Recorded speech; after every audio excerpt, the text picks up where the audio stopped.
উপবৃত্ত। উপবৃত্তের শর্ত ছিল হচ্ছে SP divide by PM is equal to হচ্ছে 1-এর চাইতে ছোট হবে কিন্তু 0-এর চাইতে বড় হবে, তাই না? 1-এর চাইতে ছোট আর 0-এর চাইতে বড় হবে, এসপি ভাগ পিএম, যেটাকে আমরা বলছিলাম 0 লেস দেন ই লেস দেন 1।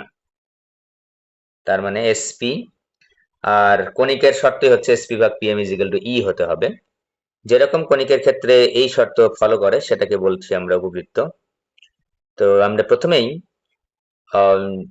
দেখে নিচ্ছি যে কেন্দ্র হচ্ছে মূল বিন্দুতে ধরে একটা উপবৃত্ত আমরা অঙ্কন করব। কেন্দ্র একেবারে মূল বিন্দুতে ধরে, কেন্দ্র মূল বিন্দুতে ধরে।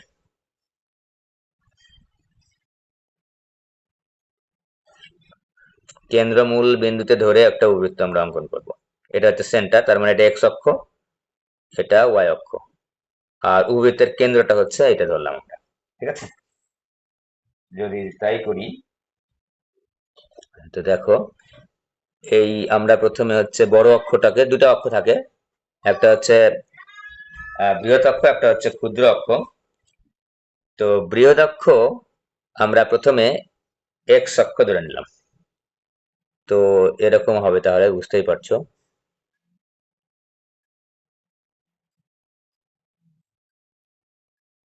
এই মোটামুটি ঠিক আছে।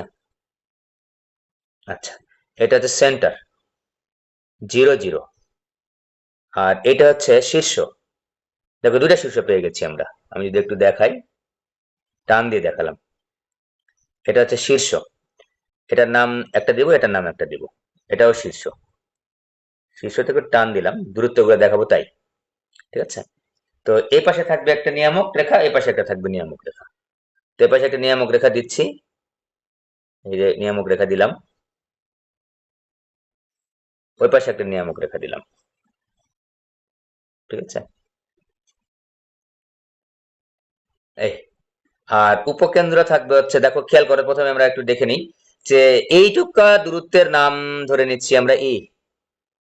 এইটুকা দূরত্বের নাম হচ্ছে এ, আর এইটুকা দূরত্বের নাম হচ্ছে বি। অর্থাৎ এক্স অক্ষ বরাবর দূরত্ব যেটা আমরা ধরেছি, কেন্দ্র থেকে শীর্ষবিন্দু পর্যন্ত দূরত্ব নামকরণ যদি করে নিই আমরা, এটা এ দিলাম, এটা এ প্রাইম দিলাম। কেন্দ্র থেকে শীর্ষবিন্দু পর্যন্ত দূরত্বটাকে আমরা বলছি ছোট হাতের এ, এটা তাহলে ছোট হাতের এ।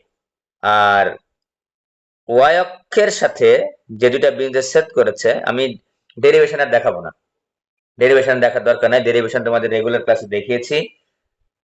ঠিক আছে, ডেরিভেশনটা এখন আর লাগছে না, ডেরিভেশনটা আর দেখাচ্ছি না, খালি এই দূরত্বগুলো একটু দেখাচ্ছি, দূরত্ব জানলে শেষ। আর এই পর্যন্ত দূরত্ব ওয়াই অক্ষকে ছেদ করেছে, দেখো এই উপবৃত্তটা দুইটা বিন্দুতে, একটা নাম দাও বি, একটা নাম দাও বি প্রাইম। তো এইটার নাম হচ্ছে বি, এইটার নামও কিন্তু বি, মানে দূরত্বটা বি, মানে ও বি পর্যন্ত দূরত্ব বি, ও বি প্রাইম পর্যন্ত দূরত্ব কিন্তু বি। ঠিক আছে, এখন আর এখানে আছে উপকেন্দ্র, এই যেখানে উপকেন্দ্র দিলাম, এখানে একটা উপকেন্দ্র আছে, দুটো উপকেন্দ্র। তো এই উপকেন্দ্রটার নাম দিলাম হচ্ছে এস প্রাইম, এই উপকেন্দ্রটার নাম দিলাম হচ্ছে এস, এই উপকেন্দ্রটার নাম দিলাম হচ্ছে এস। এখন যদি তোমাকে বলা হয় যে এস এর স্থানাঙ্ক বের করবো, মনে রাখতে চাই, আমি তো বের করে দেখিয়েছি অলরেডি, আমরা অলরেডি বের করে দেখেছি। তা আমি যদি বলি শীর্ষবিন্দু স্থানাঙ্ক কত এখানে, তো তুমি বলবো স্যার এ কমা জিরো। হ্যাঁ, এ কমা জিরো, অবশ্যই এ কমা জিরো। এটা কত স্থানাঙ্ক? মাইনাস এ কমা জিরো, মাইনাস এ কমা জিরো, যেহেতু এটা এক্স এদিকে, ওয়াই অক্ষের বাম দিকে।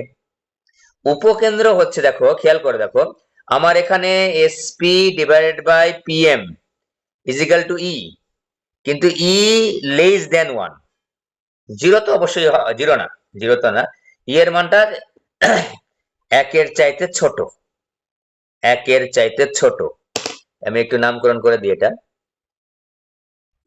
এটার নাম দাও এম জেড এম প্রাইম, এটাও নাম দাও এম জেড এম প্রাইম, সমস্যা নেই, এম জেড এম প্রাইম, নিয়ামক রেখা দুইটা। দেখো আমি একটু প্রসিডিউর শিখা দিচ্ছি। তো উপবৃত্তটা বাসায় দাগাবা, নিজে নিজে নিজে হাতে 2-3 বার দাগাবা। পরীক্ষার হলে কিন্তু এত সূত্র মনে থাকবে না, অনেকগুলো এখানে ঝামেলা। আবার অধিবৃত্ত আছে, আবার পরাবৃত্ত আছে। শুধু তুমি জেনারেলটা, যেটার শীর্ষ কেন্দ্র হচ্ছে 0 0-তে, এইটাকে নিয়ে তুমি দাগাবা, দুইটা দাগাবা। একটা হচ্ছে বৃহৎ অক্ষ x অক্ষের উপর রাখবো একবার, বৃহৎ অক্ষ একবার y অক্ষের উপর রাখবো আমরা। দাগাবা শুধুমাত্র, দাগালে দেখবে যে তুমি সব পাচ্ছ।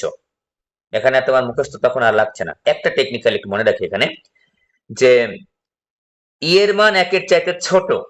তো আমি যদি একটু বলি তোমাকে, দেখো তো, যে এর মান 1-এর চাইতে ছোট, আমি 10 গুণ হচ্ছে 0.5 পাইলাম কত? 5। আমি বললাম যে 10 ভাগ 0.5 কত পাবো? 20। তার মানে 1-এর চাইতে ছোট কোনো মান দ্বারাই, যদিও এই জিনিসটা দেখতে খুবই ছোট, কিন্তু মানে এটা এটা এটা মনে রেখে তোমার প্রবলেম গুলো সলভ করে সুবিধা হবে। মানে মুখস্থ বিদ্যা তো থাকবেই, পাশাপাশি টেকনিক গুলো থাকলে একটু সুবিধা হবে। কিরকম? যে 10-কে যদি আমি 0.5 দ্বারা গুণ করি, তাহলে ছোট হয়ে যাচ্ছে 10-এর চাইতে। আবার 10-কে যদি 0.5 দ্বারা ভাগ করি, 10-এর চাইতে কিন্তু বড় হয়ে যাচ্ছে। তার মানে আমি 10-কে গুণ করে যদি বড় সংখ্যা পেতে চাই, তাহলে এই এই 0.5 কে মনে মনে কিন্তু আমরা এই ক্ষেত্রে ধরবো। এর মান আমি 0.5 কেন ধরছি? এর মান যেহেতু 1-এর চেয়ে ছোট, যে কোনো একটা মান আমি ধরে নিচ্ছি মনে মনে। আর 10-কে মনে মনে চিন্তা করবো আমরা ছোট হাতের এ। 10-কে মনে মনে চিন্তা করবো হচ্ছে ছোট হাতের এ। কারণ টোটাল দূরত্ব সবার আগে কিন্তু আমি ধরে নিয়েছি সবার আগে ধরে নিয়েছি যে এই যে কেন্দ্র থেকে শীর্ষ পর্যন্ত দূরত্বকে আমি ধরে নিয়েছি সবার আগে ধরে নিয়েছি কিন্তু এইটা। ওকে, এখন খেয়াল করে দেখো, আমি কিন্তু বৃহৎ অক্ষ x অক্ষের উপর নিয়ে কথা বলছি। এই যে বৃহৎ অক্ষটা, বৃহৎ অক্ষ। এখন যদি তোমাকে বলা হয়, আমি যে টেকনিকটা শেখাচ্ছি, হ্যাঁ, যে আমি এর চাইতে কম দূরত্বে যাব। মানে কি? যে এত বড় দূরত্ব, এই যে দেখো, খেয়াল করো, আমি হাত দিয়ে দেখাচ্ছি এই পর্যন্ত দূরত্ব, ও থেকে সি থেকে এ পর্যন্ত। আমি যদি এর চাইতে কম দূরত্বে যেতে চাই, তাহলে আমার গুণ করতে হবে দ্বারা। এই যে মনে মনে আমি কিন্তু এটাকে এ ধরেছি আর এটাকে ধরেছি। তো অবশ্যই অবশ্যই 1-এর চেয়ে ছোট, ঠিক আছে। আর যদি আমি মানে কিন্তু 10, মনে মনে যে কোনো একটা সংখ্যা ধরতে পারো তুমি। 10-এর চাইতে এখন 10-কে গুণ করব, বা এখানে কে যদি আমি ভাগ করি, তাহলে কিন্তু ওই এর চাইতে বেশি দূরত্বে যাইতে পারবো। এইটুকু খালি মনে রাখবো। তাহলে এখন খেয়াল করো, এটা কিন্তু টেকনিক, এটা কিন্তু কোনো গণিতের ভাষা, মানে ওই বইয়ের উপবৃত্তের কোনো ভাষা না। এটা জাস্ট টেকনিক, তোমার মনে রাখার টেকনিক এটা। হ্যাঁ, আমি নিজে নিজে এরকম করে আয়ত্ত করেছি। তুমি যদি মনে করতে চাও যে না, এইভাবে আমি আয়ত্ত করবো, সুবিধা হবে আশা রাখছি। তো এগুলো তো সিম্পল ম্যাথমেটিক্স, যে পয়েন্ট কোনো কিছু দ্বারা, 1-এর চাইতে কোনো কিছু দ্বারা যদি কাউকে গুণ করা হয়, রেজাল্ট আমি ছোট পাই। আর যদি পয়েন্ট সামথিং দ্বারা 1-এর চেয়ে ছোট কাউকে ভাগ করি, তাহলে রেজাল্ট আমরা বেশি পাই। এটা তো সিম্পল ম্যাথমেটিক্স। তাই এটাকে আমি ধরে নিয়েছি। এখন দেখো তো, আমি এবার সি থেকে আমি এস এ যাব, এর চাইতে কম দূরত্ব। এইটুকু দূরত্ব কি না? হ্যাঁ, এর চাইতে কম দূরত্ব। তাহলে কম দূরত্বে যেতে চাইলে আমাকে গুণ করতে হবে। তাহলে কি গুণ করবা?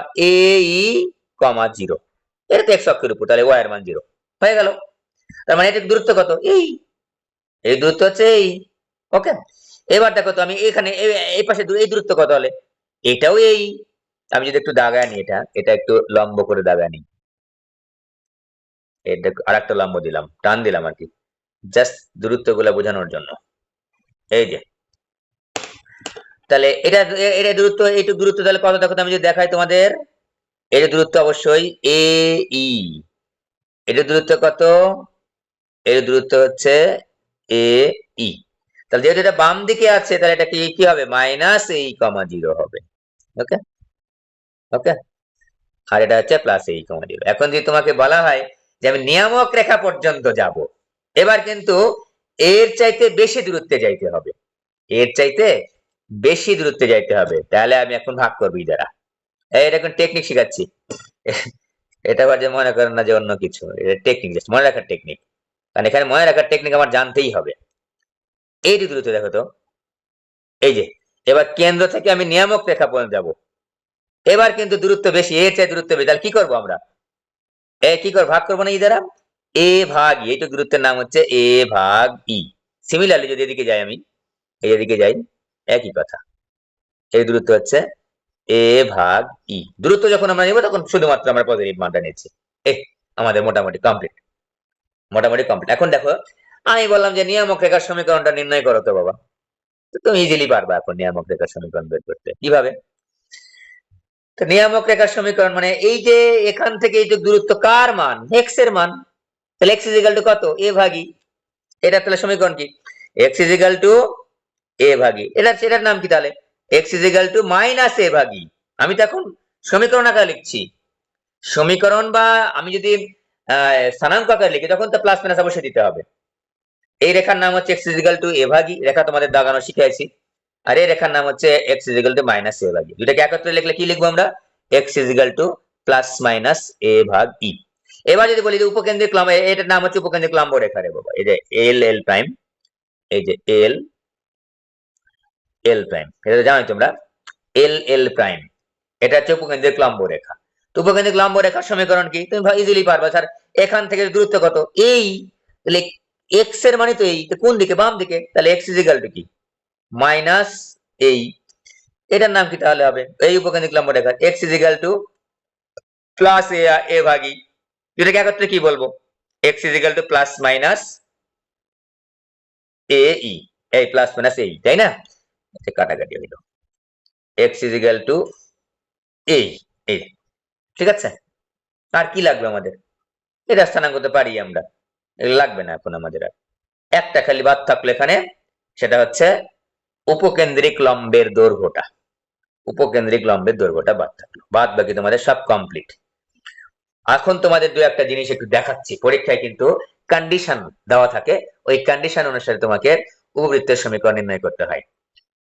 উপবৃত্তের সমীকরণ নির্ণয় করতে তোমার জানা আছে, উপবৃত্তের সমীকরণটা আমরা ডেভেলপ করে আর দেখাচ্ছি না, এক্স দেখাইছি, এক্স স্কোয়ার ভাগ এ স্কোয়ার প্লাস ওয়াই স্কোয়ার ভাগ B square is equal to হচ্ছে 1, ঠিক আছে। এক্স স্কোয়ার ভাগ এ স্কোয়ার প্লাস ওয়াই স্কোয়ার ভাগ B square is equal to 1, এই যে উপবৃত্তটা আমরা দাগিয়েছি, এই উপবৃত্তের সমীকরণ হচ্ছে এটা আমাদের আসবে, ডেভেলপ করলে আমাদের এটা আসবে, ঠিক আছে। এটা ডেভেলপমেন্ট আর দেখার দরকার নেই, এই তোমাদের সামনেই পরীক্ষা কয়দিন পর, আর এটা দেখার দরকার নেই, ঠিক আছে। আর ই এর মানটা একটু দেখাবো, ই এর মানটা একটু মুখস্থ রাখতে হবে, এর মানটা পরে বলছি, ই এর মানটা মুখস্থ করতে হবে, ই এর মানটা মুখস্থ করতে হবে। কারণ ই এর মানটা তোমার সবসময় মুখস্থ করতে হবে, তুমি ওই এই উপবৃত্তের সমীকরণ ডেভেলপ করো অথবা না করো, ই এর মানটা মুখস্থ করতেই হবে, তাই না, সবই মুখস্থ রাখতে হবে। এবার খেয়াল করো যে এই উপবৃত্তের এল এল প্রাইম এর দৈর্ঘ্যটা একটু আমি মুখস্থ বলছি, সেটা হচ্ছে 2b স্কয়ার ভাগ a হতে পারে, 2a স্কয়ার ভাগ b হতে পারে। একটু খেয়াল করি একটু, এখানে a বড় নাকি b বড়, যদি a বড় হয় তাহলে বৃহৎ অক্ষ হচ্ছে x অক্ষের উপর অবস্থিত, যদি b বড় হয় তাহলে বৃহৎ অক্ষ হচ্ছে y অক্ষের উপর অবস্থিত। তো বৃহৎ অক্ষ যদি y অক্ষের উপর অবস্থিত হয়, একটু দাগায় যদি তোমাদের দেখাই, তো দাগিয়ে যদি দেখাই, এখানে দেখো তো, খুবই সহজ জিনিস, দাগাবা বাসায়, দাগ দিয়ে নিলা এরকম করে x অক্ষ y অক্ষ। প্রথমটা আমরা বারবার বলেছি যে কেন্দ্রটা মূল বিন্দুতে নিব, এই যে, এই যে নীলা, এই যে,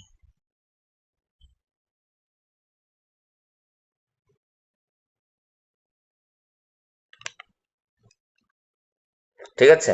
বৃহৎ অক্ষটা হচ্ছে এবার y অক্ষের উপরে অবস্থিত দিলাম। যাই হোক, বাংলা হাঁকা হয়েছে, খুব ভালো হয় নাই।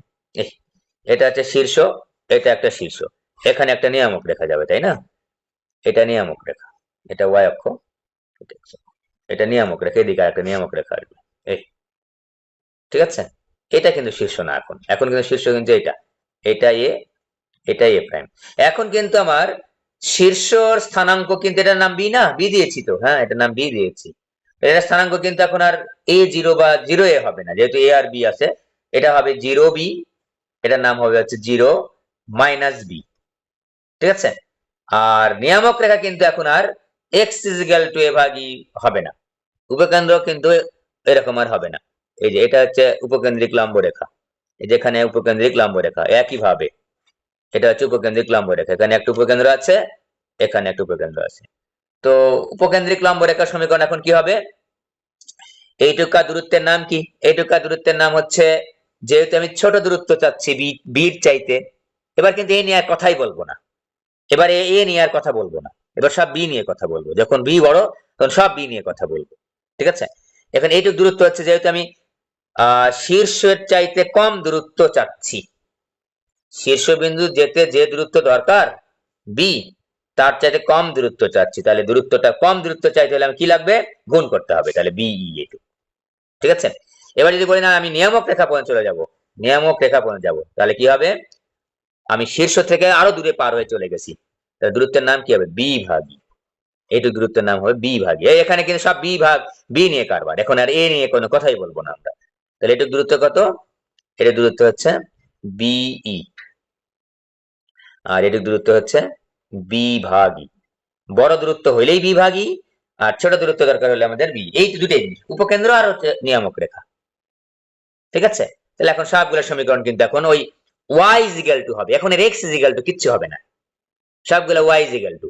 আমি যদি বলি এখন যে এই উপকেন্দ্রিক লম্ব রেখার সমীকরণ কত, তুমি বলেছো উপকেন্দ্রিক লম্ব রেখা কত দূরে আছে কেন্দ্র থেকে, কেন্দ্র থেকে দেখো বিই দূরত্বে আছে, তাহলে উপকেন্দ্রিক লম্ব রেখার সমীকরণ কি হবে, y is equal to minus b হবে, এখানে এখানে দেখো তো y ইজ ইকুয়াল টু শুধু বি হবে, তার মানে y is equal to plus minus b হবে, y is equal to plus minus b হবে। যদি এটার সমীকরণ কি, এটার নাম কি, নিয়ামক রেখা। নিয়ামক রেখা কত দূরে আছে, বি ভাগ ই দূরত্বে আছে, তাহলে সমীকরণ কি হবে, y ইজ ইকুয়াল টু, এই y ইজ ইকুয়াল টু এখানে সবগুলা, তাহলে বি ভাগ ই, হ্যাঁ বি ভাগ ই, এটার নাম কি তাহলে হবে y is equal to minus b ভাগ ই, একত্রে কি হবে y is equal to plus minus b ভাগ ই। ওকে, উপকেন্দ্র তো আর লিখতে লিখলে পারবা, 0, বি, এটার নাম হচ্ছে 0, মাইনাস বি, একত্রে কি বলবো আমরা, 0, প্লাস মাইনাস বি।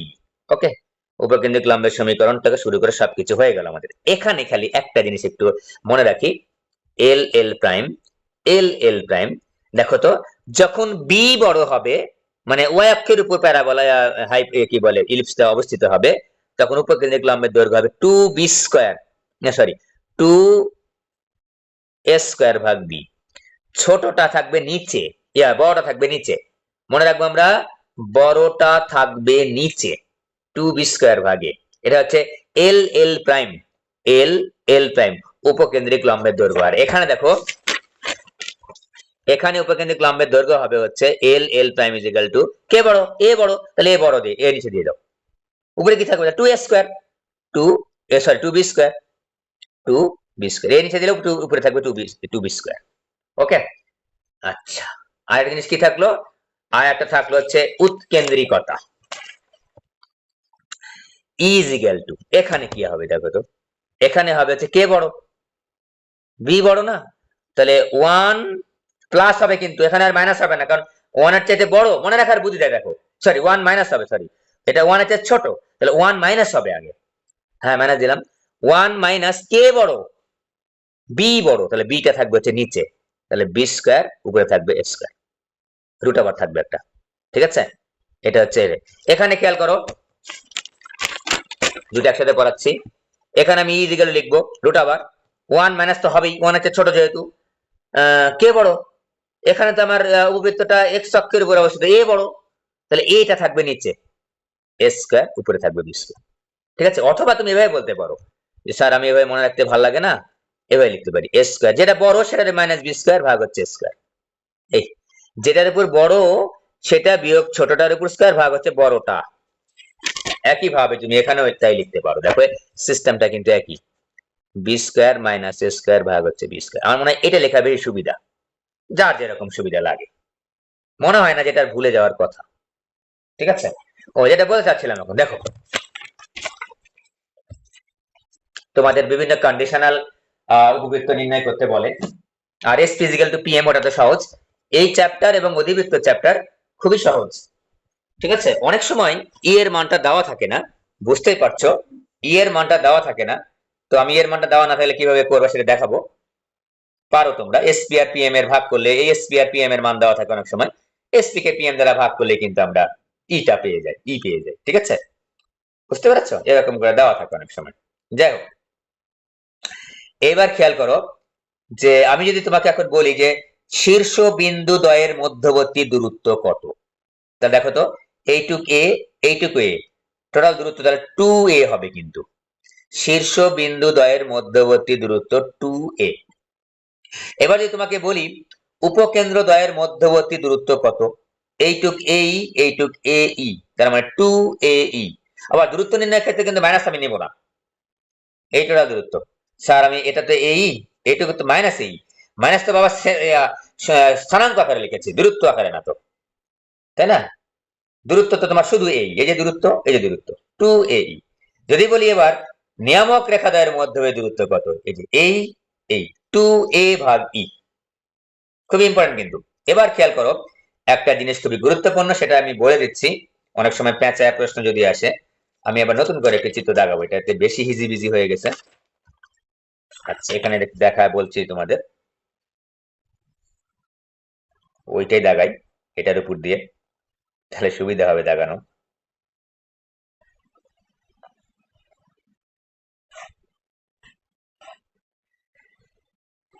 এই যে নিয়ামক রেখা দাগালাম, ঠিক আছে, এখানে কিন্তু একটা উপকেন্দ্র আছে, এই যে আমার এসপি,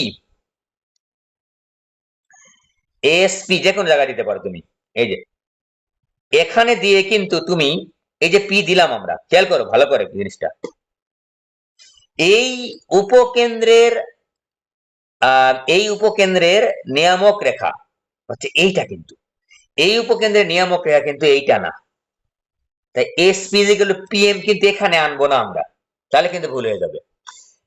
ঠিক আছে, অনুরূপ নিয়ামক রেখা কিন্তু এই উপকেন্দ্রের জন্য এই পাশেরটা, যে পাশে উপকেন্দ্র আছে ওই পাশে যে নিয়ামক রেখাটা আছে ওইটাকে আমরা বলছি ওই উপকেন্দ্রের অনুরূপ নিয়ামক রেখা।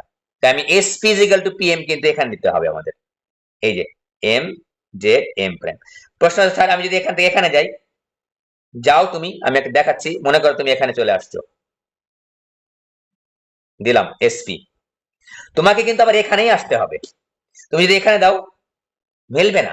দেখো তুমি, তোমাকে একটু ব্যাখ্যা দিই, এসপি পিএম, এসপি দেখো তো খেয়াল করে, এসপি ভাগ পিএম কত, ই না, ই এর মানটা কত, লেস দেন 1 না, তার মানে কি ই এর মান যদি লেস দেন 1 হতে হয়, এসপি এর মানটা হবে হচ্ছে ছোট, পিএম এর মানটা হবে বড়, তাই না?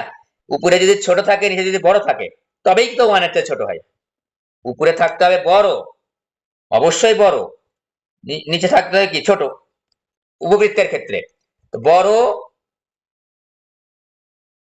না উল্টা হয়েছে, উপরে থাকতে হবে ছোট, নিচে থাকতে হবে বড়, তাহলে ছোটকে বড় দ্বারা ভাগ করলেই তো তুমি হচ্ছে এই একটা ছোট মান পাবে। দেখো তো তুমি যদি এসপি পিএম এটা নাও, তুমি লাল কালারে দিলাম, দেখো তো এসপিটা তো বাবা বড় হয়ে গেছে, দেখো তো, এই দেখো তুমি দেখলেই বোঝা যাচ্ছে যে এসপিটা বড় হয়ে গেছে, দেখো এসপি কত বড় আর পিএমটা কত ছোট। হ্যাঁ, তাহলে এই বড় এসপি কে যদি ছোট পিএম দ্বারা ভাগ করো 1 এর চাইতে কিন্তু বড় হয়ে গেছে, বুঝতে পারছো? তাহলে এই পি কিন্তু এখানে আসবে না, পিএম এখান থেকে আমি কেটে দিলাম লাল কালি দিয়ে, এটা হবে না। এখান থেকে যখন তুমি এস এর হিসাব নিছো, এই যে এখান থেকে এখানে যেতে হবে, এই যে এখানে যেতে হবে, এইখানে যেতে হবে, অর্থাৎ তুমি এখান থেকে এখানে যেতে পারবে, এখানে যেতে পারবে, এখানে যেতে পারবে, কোনো সমস্যা নাই, কোনো সমস্যা নেই, আসলে কোনো সমস্যা নাই, কিন্তু ঘুরে কিন্তু আবার এখানে যেতে হবে, মানে ওই ওই উপকেন্দ্রের আনুষঙ্গিক নিয়ামক রেখা দূরত্ব নিতে হবে আমাকে, ওই উপকেন্দ্রের আনুষঙ্গিক নিয়ামক রেখা দূরত্ব নিতে হবে, যে এখান থেকে গেলে এখানে। ওকে, তাহলে মানে বুঝতে পারলাম আমরা যে এখান থেকে যদি এখানে আসি কোনো সমস্যা নাই, এখানে যেতে হবে কিন্তু।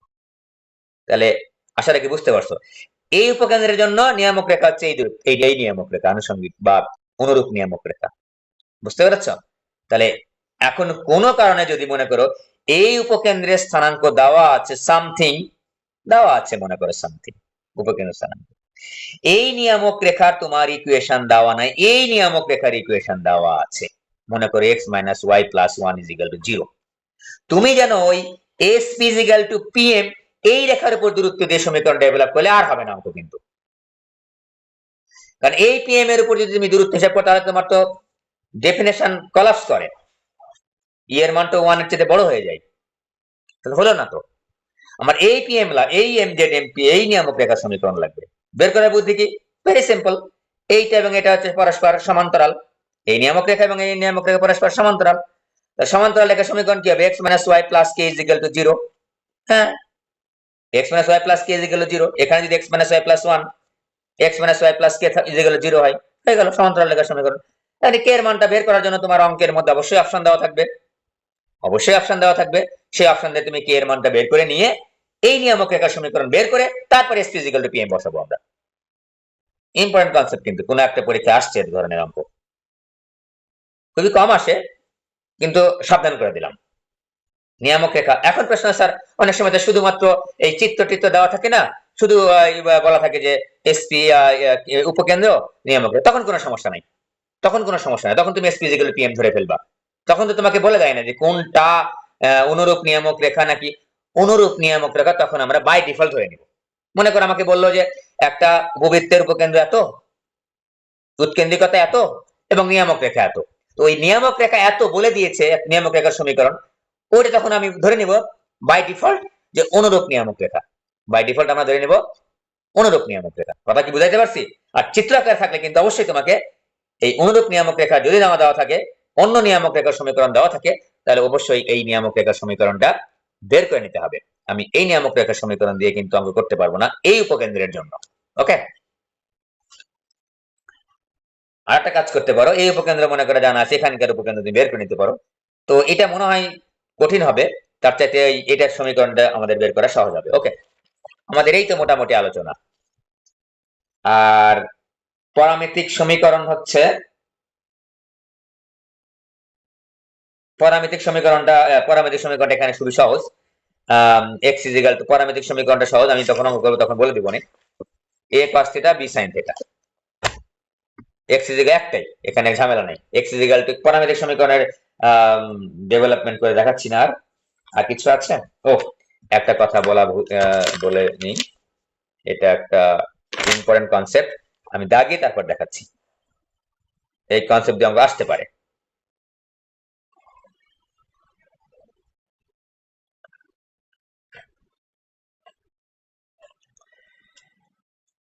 এই ডিম্বা হয়ে গেছে, ভালো হয় না, যাই হোক, ভালো না হোক, অসুবিধা নেই। এবার খেয়াল করো, এটা একটা উপবৃত্ত, এখানে উপকেন্দ্র একটা আছে, এখানে একটা উপকেন্দ্র আছে, মনে করো যে কোনো একটা বিন্দু নাও তো এই উপবৃত্তের উপর, যে কোনো একটা বিন্দু নাও, যে কোনো একটা বিন্দু, পি অফ এক্স হয়, এই সবই কিন্তু পি অফ এক্স হয়, এটাও এই শীর্ষবিন্দু কিন্তু পি অফ এক্স হয়, মাঝে বারবার বলেছি সব পি অফ এক্স হয়। এটা যেটা সেট করে সেটা নাম দিয়েছি আমরা শীর্ষবিন্দু, আর অন্য কিছু না, সবই পি অফ এক্স হয়, তাই না? একটা পি অফ এক্স বিন্দু নিলাম।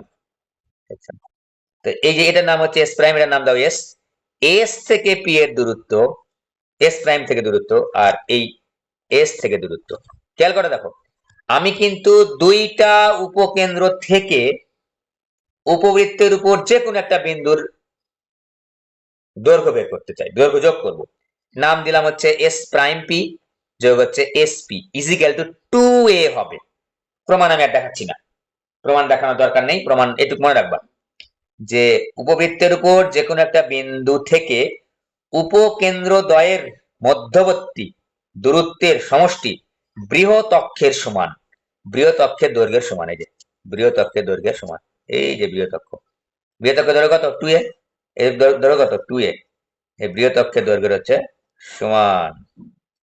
এই কনসেপ্ট দিয়ে কিন্তু দেখা যাচ্ছে কন্ডিশনাল যখন উপবৃত্তের সমীকরণ বের করতে বলবে তখন কিন্তু আমাদের এটা লাগবে, বা এরকম যদি আসে আর কি, যে এই যে এরকম দেওয়া আছে, তুমি আর কিছুই বুঝতে পারলা না, যেটুকু দূরত্ব, ঠিক আছে, তাহলে আমার এইটুকু দূরত্ব, মনে করো এখানে স্থানাঙ্ক দেওয়া আছে একটা বিন্দু, এখানে একটা স্থানাঙ্ক, এখানে স্থানাঙ্ক দেওয়া আছে, এইটুকু দূরত্ব আর এইটুকু দূরত্ব যদি যোগ করি তাহলে 2a পাবো। এই কনসেপ্টটা যদি তুমি না জানো তাহলে কিন্তু তুমি আর অঙ্কই করতে পারবা না, ঠিক আছে? এই এ জানাটা তখন জরুরি হয়ে যাবে, কারণ আমাদের উপবৃত্তের সমীকরণে মাত্র দুইটা আননোন কনস্ট্যান্ট, একটা নাম এ, একটা নাম বি, এই একটা বের করলে তো অন্যটা বের হয়েই যায় উৎকেন্দ্রিকতার সাহায্যে, একটা বের হলে উৎকেন্দ্রিকতার সাহায্যে অন্যটা কিন্তু বের হয়েই যায়, 1 মাইনাস বি স্কয়ার ভাগ এ স্কয়ারের সাহায্যে, তাই না? তো একটা যদি বের করতে না পারি তাহলে তো অন্যটা বের করার প্রশ্নই ওঠে না। সো আমাদের এই কনসেপ্টটা কিন্তু জরুরি যে উপবৃত্তের উপর যে কোনো একটা বিন্দু থেকে উপকেন্দ্র দ্বয়ের মধ্যবর্তী দূরত্বের সমষ্টি বৃহৎ অক্ষের সমান, কিন্তু বৃহৎ অক্ষের সমান কিন্তু, ঠিক আছে? ওকে, এই শেষ মোটামুটি। আর স্পর্শকার শর্ত টর্ত গুলো ওখানে যেভাবে পড়াইছি ওইভাবে এখানে বের করে নিতে পারবা, কিন্তু মনে রাখাটা জরুরি, মনে রাখাটাই মনে হয় ভালো। তুমি সূত্র আকারে যদি মনে রাখতে পারো যে একটা উপবৃত্তের স্পর্শকার শর্ত কি, মনে যদি না থাকে তো প্রসিডিউর তো শিখেছি, ঠিক আছে? আর এগুলোতে 2 মার্কের জন্য পরীক্ষা আসে, খুব একটা কঠিন হবে না। তো কিভাবে শিখেছি মনে আছে? খালি সমীকরণটা বসায় দিলেই হবে, y equal mx plus c রেখাটা ওই উপবৃত্তের সমীকরণে বসায় দিয়ে একটা দ্বিঘাত সমীকরণ পাবো। ওই দ্বিঘাত সমীকরণের নিশ্চয়কের মান 0 বসাতে হবে। দ্বিঘাত সমীকরণের নিশ্চয়কের মান 0 বসাতে হবে, তাহলেই কিন্তু স্পর্শকার শর্ত হয়ে যাবে, তাই না? ওকে, এখানে স্পর্শকার শর্তটা একটু, সূত্রটা একটু কঠিন। c equal to plus minus root over a square m square plus b square. হ্যাঁ, এরকম দেখো স্পর্শকার শর্ত হচ্ছে c equal to plus minus root over a square m square plus b square. এটা মনে রাখতে পারো, দুই একবার যদি মনে থাকে থাকলো, না হলে তো প্রসিডিউর আমরা জানি, বের করে নিব। ঠিক আছে, ওকে। তো আমরা কয়েকটা প্রবলেম করব। উপবৃত্তের প্রবলেম গুলা খুবই সহজ লাগার কথা, আমি খুঁজে কোনো অঙ্ক কঠিন পাই নাই এর মধ্যে, সবই সহজ। ঠিক আছে, সব সহজ। চিত্রটা বুঝবা, বাসায় আগে চিত্রটা দাগাবা সুন্দর করে, চিত্র দাগানোর পরে দেখবে তোমাকে সবকিছু সহজ মনে হচ্ছে, কঠিন কিছু মনে হচ্ছে না।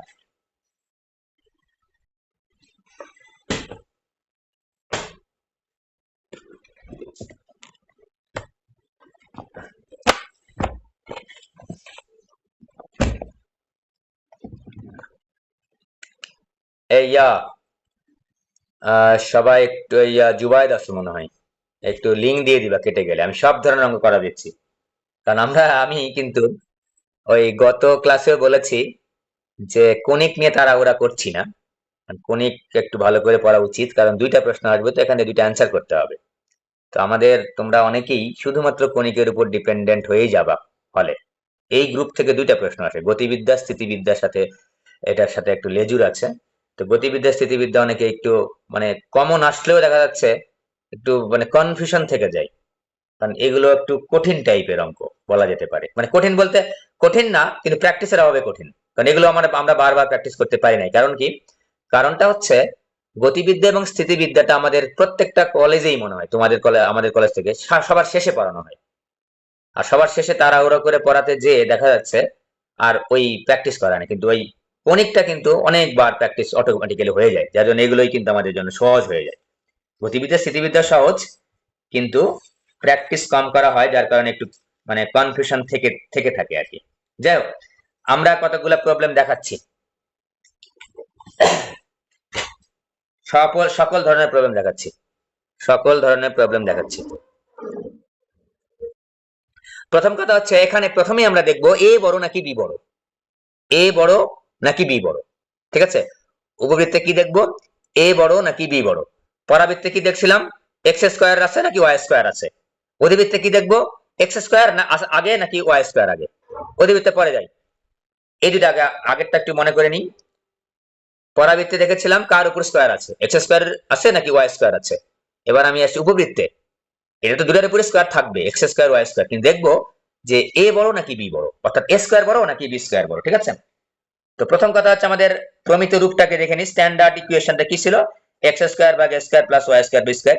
এগুলো খুবই খুবই ইম্পর্টেন্ট, তার কারণ হচ্ছে এগুলো থেকে নৈবেত্তিকও আসে, কিন্তু তিনটা চারটা করে নৈবেত্তিকও আসে, কণিক থেকে তিনটে চারটা পাঁচটা করে নৈবেত্তিক চলে আসে। ঠিক আছে, তিনটা চ্যাপ্টার মিলে। তো এক্স স্কোয়ার ভাগ এ স্কোয়ার ওয়াই স্কোয়ার ভাগ B square is equal to 1। তো 9x square plus 16y square, আমি একটা এরকম একটা দেখাচ্ছি, 144। প্রথম কাজ হচ্ছে ডান পাশে 1 আনা, প্রথমে দেখে নিলাম আমরা, ডান পাশে 1 নিব, আমরা নিয়ে নিই। তাহলে 9x স্কোয়ার ভাগ 144 প্লাস 16, আমি সবগুলো টাইপের অঙ্ক করে দিব, যতগুলো টাইপ আছে এখানে, আমার সময় লাগবে না। এই যে তোমার একটা লিঙ্ক দিবা, এই লিঙ্কের মধ্যে টোটাল কমপ্লিট করে দেবো আশা রাখছি। এবার আছে এক্স স্কোয়ার ভাগ হচ্ছে 12 9 16 144 প্লাস ওয়াই স্কোয়ার ভাগ হচ্ছে 9 ইজিক্যাল টু 1। বুঝতেই পারছো যে এখানে এ স্কোয়ারটা বড়, তো ইহাকে এক্স স্কোয়ার ভাগ এ স্কোয়ার প্লাস ওয়াই স্কোয়ার ভাগ বি স্কোয়ার ইজিক্যাল টু 1 এর সাথে তুলনা করে, তাতে তুলনা করে লিখে নিব আমরা, তুলনা করে পাই কি পাই, এ স্কোয়ার ইজিক্যাল টু 16 পাই, বি স্কোয়ার ইজিক্যাল টু 9 পাই। এখান থেকে এর মানটা বের করে নেব। মনে রাখবো আমরা এ কিন্তু শুধু পজিটিভ নিব, আগেই বলেছি, আমি যখন স্থানাঙ্ক আকারে লিখবো তখন তো মাইনাস, কোথায় মাইনাস হবে কোথায় প্লাস হবে লিখবই। এখন আমি যেটা লিখছি এখানে শুধুমাত্র দূরত্ব, বামে হলে তখন মাইনাস দিয়ে লিখবো, ডানে হলে প্লাস দিয়ে লিখবো, সেটা পরের কথা।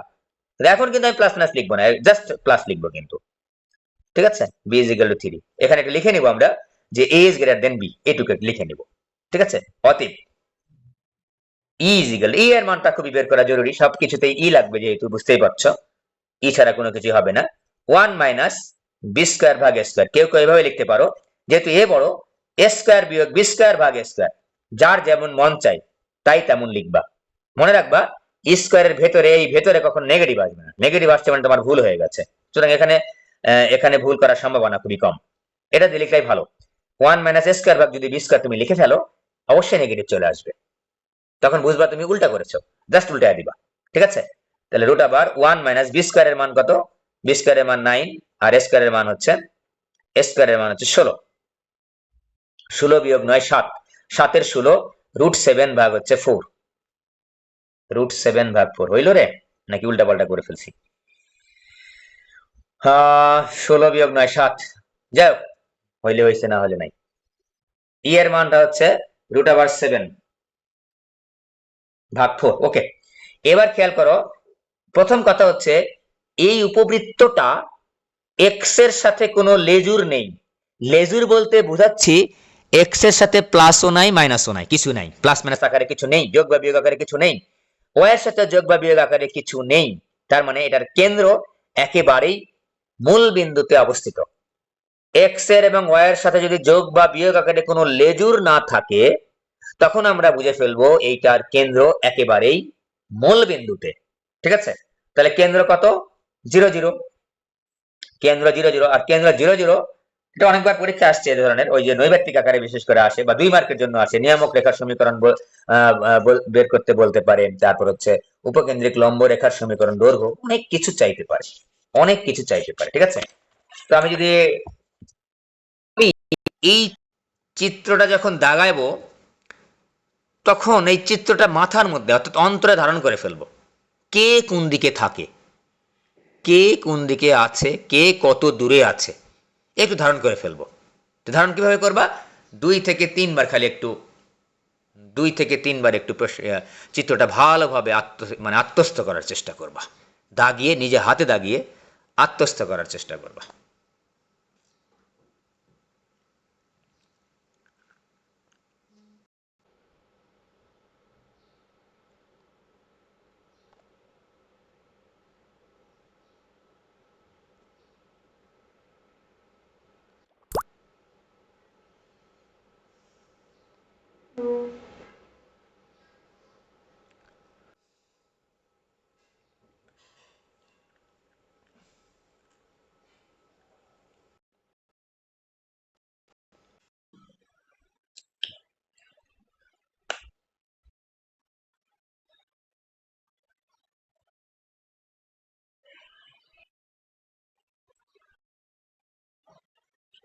তোমাদের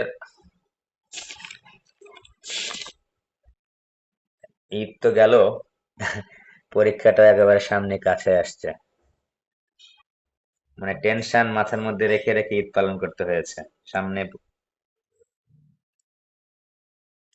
সামনে জীবনের সবচাইতে গুরুত্বপূর্ণ পরীক্ষা, তাই না? মোটামুটি এটার মাধ্যমেই ঠিক হবে, বা এটার পরবর্তী কিছু ধাপের মাধ্যমে ঠিক হবে তুমি যেটা কি করতে পারবা, বা কি হতে যাচ্ছ। যাই হোক, তো আমরা কেন্দ্র কিন্তু পেয়ে গেলাম 0 0, কেন্দ্র 0 0। দেখো আমি বলেছি যে তোমরা একটু চিত্রটা একটু মাথার মধ্যে নিয়ে নিবা, নিয়ে নাও তো। এটা কিন্তু এক্স অক্ষের উপর অবস্থিত। ঠিক আছে, তুমি যদি মনে করো না স্যার আমি একটু খুব তাড়াতাড়ি করে একটু দাগায় নিবো, দাগায় নাও না, সমস্যা কি? এই যে একটা গোল্লা করে দিয়ে দাও, অসুবিধা কোথায়? একটা উভিতে দাগায় নাও ছোট্ট করে, এক্স অক্ষের উপর অবস্থিত একটা বড় অক্ষর নিয়ে নাও না, অসুবিধা কোথায়? খুবই কঠিন কাজ 3টা দাগ টান দেওয়া? না, ঠিক আছে, দিয়ে নাও। তো এখন দেখো তো, এটা এটা তাহলে আমার বৃহৎ অক্ষের দৈর্ঘ্য কত? 2a। এই যে বৃহৎ অক্ষ 2a, ক্ষুদ্র অক্ষ কত? 2b। হুম, বৃহৎ অক্ষ, বৃহৎ অক্ষ 2a, মান বসালে হয়ে যাবে। ক্ষুদ্র অক্ষ কত হবে? 2b। ক্ষুদ্র অক্ষ কত? 2b। হ্যাঁ, এর মান কত? 4। এর মান হচ্ছে 4, আর বি এর মান 3। ঠিক আছে, ইজিক্যাল টু 4 8, আর 3 যেহেতু 6। এবার উপকেন্দ্র, এই যে যেটা বলেছি, আমার নিজের মনে থাকে না, আমার নিজের মনে থাকে উপকেন্দ্র, দূরে যাব না কাছে থাকবো, শীর্ষবিন্দু থেকে কাছে থাকবো, তাহলে এই হবে। তাহলে কি হবে, উপকেন্দ্র হচ্ছে প্লাস মাইনাস এই কমা জিরো, তাই না? তাহলে প্লাস মাইনাস এ ই, এ ই এর মান হচ্ছে 4, আর ই এর মানটা আমি পেয়েছি √7/4, √7/4 কমা জিরো। ওকে, তাহলে প্লাস মাইনাস √7, 0 হয়ে গেল। কাছে থাকবো যে, এজন্য গুণ করে দিয়েছি। এবার বললাম যে নিয়ামক রেখা সমীকরণ বের করো। এই নিয়ামক রেখা তো দূরে, অনেক দূরে, দূরে, তাহলে এক্স ইজ ইকুয়াল টু কি লিখবা, মাইনাস এ ভাগী প্লাস এ ভাগী, একবার লিখলাম প্লাস মাইনাস এ ভাগী, দূরে হইলে ই দ্বারা ভাগ হবে, এই তো কথা, দূরে হইলেই ই দ্বারা ভাগ হবে। তাহলে x is equal to plus minus a এর মান কত 4, আর ই এর মানটা হচ্ছে √7/4, এগুলো যেন ঝামেলা না হয়, এই 4 উপরে চলে যাবে কিন্তু, হিসাব নিকাশ যেন সবই পারো, হিসাব নিকাশ করতে ভুল হয়ে গেছে তখন কিন্তু কষ্ট আরো বেশি। 16/7 প্লাস মাইনাস 16/√7 প্লাস মাইনাস, ঠিক আছে। এখন তুমি যদি মনে করো স্যার আমি একটু সাজায় লিখতে চাই, লেখো √7x is equal to plus minus 16, এইভাবে রাখলেই হবে, ঠিক আছে। এবার বলো উপকেন্দ্রিক লম্বের সমীকরণ বের করবো। তো উপকেন্দ্রিক লম্বের সমীকরণ, স্যার উপকেন্দ্রিক লম্ব তো কাছে, হ্যাঁ শীর্ষবিন্দুর কাছে, তাহলে কি হবে, এক্স ইজ ইকুয়াল টু কত হবে, এক্স ইজ ইকুয়াল টু 1 লিখতেছি আমি, x is equal to plus minus এই, এই যে প্লাস মাইনাস এই, তাহলে মান বসালে হয়ে গেল। আর কি চাইবে, আর একটা হচ্ছে উপকেন্দ্রিক লম্বের দৈর্ঘ্য, উপকেন্দ্রিক লম্বের দৈর্ঘ্য এল এল প্রাইম। উপকেন্দ্রিক লম্বের দৈর্ঘ্য স্যার কি বড়, এ বড়, তাহলে এ নিচে দাও, তাহলে উপরে কি থাকবে 2b², উপকেন্দ্রিক লম্বের দৈর্ঘ্য হয়ে গেল এল এল প্রাইম ইজ ইকুয়াল টু উপকেন্দ্রিক লম্বের দৈর্ঘ্য হয়ে গেল। ওকে, ক্লিয়ার, আর কিছু লাগে না মনে হয়, আর কি আছে এইটুকাই। ক্ষুদ্র অক্ষ বৃহৎ অক্ষের দৈর্ঘ্য, কেন্দ্র, শীর্ষবিন্দু, শীর্ষবিন্দু তো জানি a,0, আর এখানে হচ্ছে মাইনাস a,0, তাহলে শীর্ষবিন্দু হচ্ছে প্লাস মাইনাস a,0। এই ক্ষেত্রে যেহেতু এক্স এর সঙ্গে কোনো লেজুর নেই, ওয়াই এর সাথে কোনো লেজুর নেই, অর্থাৎ মূল বিন্দুতে হচ্ছে তার কেন্দ্রটা অবস্থিত। ওকে, ক্লিয়ার। তো সিমিলারলি যদি হতো এগুলো, বি যদি বড় হতো, সব কিছুর সাথে ওই এক্স ইজ ইকুয়াল টু ছিল না, ওয়াই ইজ ইকুয়াল টু, গত মাত্র বলে দিলাম ওয়াই ইজ ইকুয়াল টু হতো সবকিছু, তাহলে 0 প্লাস মাইনাস বি হতো, ঠিক আছে। বৃহৎ অক্ষ হইতো 2b, ক্ষুদ্র অক্ষ হতো 2a, কেন্দ্র থাকে ঠিক থাকতো 0, 0।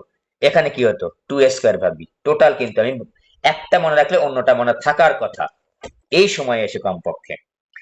এইবার কিছু ঝামেলাযুক্ত উপবৃত্তকে সলিউশন করার চেষ্টা করি, দু একটা আমি দেখাচ্ছি, অন্যগুলা তোমরা নিজেরা করে না। 5 নাম্বারটা এই চ্যাপ্টারের মধ্যে উপবৃত্তটাকে সাজিয়ে নিতে হয়, 5 নাম্বারটা খুবই ইম্পর্টেন্ট। 5-এর অঙ্ক আসে হচ্ছে 5টা, প্রথম 4টাই করবা, আমি 3 নাম্বারটা করে দিচ্ছি। আচ্ছা, অনেক সময় আসে কি একটা সমীকরণ দিয়ে বললো